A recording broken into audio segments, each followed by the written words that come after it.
اب ایک بہت اہم بات آ رہی ہے، اس پہ ہم ذرا دھیان دیں گے۔ فَمَا لَا تَقْرَبُوا الصَّلَاةَ وَأَنْتُمْ سُكَارَىٰ حَتَّىٰ تَعْلَمُوا مَا تَقُولُونَ۔ دیکھو، نماز کے قریب بھی نہ جاؤ جب تم نشے کے عالم میں ہو، اور اس کی آگے مصلحت بیان فرمائی، حَتَّىٰ تَعْلَمُوا، تمہیں اس بات کا علم تو ہو، ما تقولون، تم کہہ کیا رہے ہو۔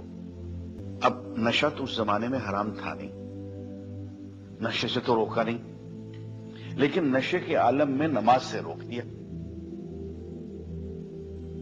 اس لیے کہ نشے کے عالم میں تم سمجھ نہیں پاتے ہو، اور جو نماز پڑھتے ہو، جو منہ سے کہتے ہو، تمہیں ہوش نہیں ہوتا کہ تم کہہ کیا رہے ہو۔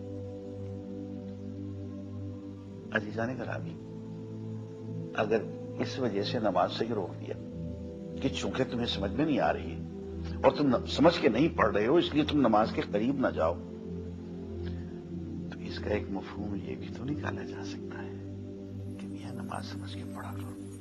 حضور اکرم صلی اللہ علیہ وسلم نے ایک فرمایا کہ لَكَ مِن صَلَاتِكَ مَا عَقِلْتَ مِنْهَا، تمہاری نماز میں صرف اتنا ہی حصہ ہے جو تم نے سمجھ کے دھیان سے پڑھا۔